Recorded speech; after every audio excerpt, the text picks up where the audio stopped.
Salam sejahtera dan bertemu kembali di channel saya BP Jaya.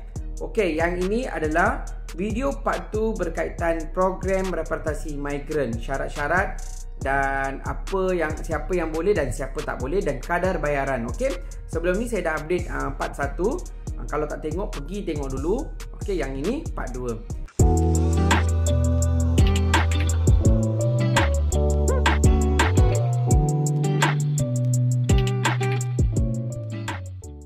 Okay, sebelum ni saya dah ceritakan syarat-syarat biasa asas untuk yang menyertai program ini.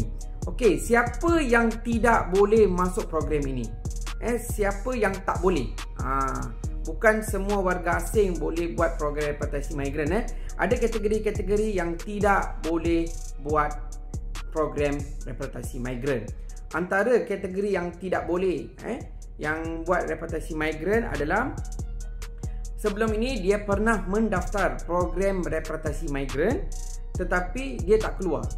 Maksudnya sebelum ni kan pernah ada program repatriasi migran yang compound tu, dia dah daftar tapi dia tak keluar, dia masih kat Malaysia. Dia sudah tidak layak lagi untuk masuk program ini. Nombor 2, mana-mana warga asing yang mempunyai senarai syak ataupun senarai hitam jabatan. Bermakna kamu ada blacklist dalam immigration, kamu dah tak boleh dah untuk masuk program ini.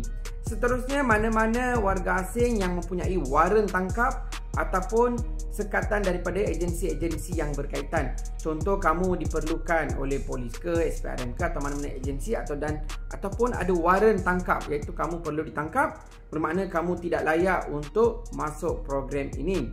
Okey, so yang mana ada blacklist memang tak boleh memang tak boleh masuk. So ada yang bertanya, kalau isteri saya orang asing atau suami saya orang asing, dia dah overstay, boleh tak ikut program ini?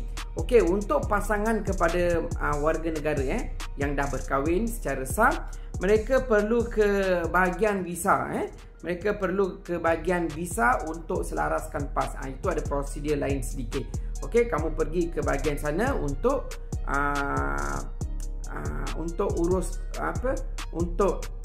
uruskan proses overstay ataupun kesalahan-kesalahan yang dilakukan oleh pasangan anda di Malaysia ni lah.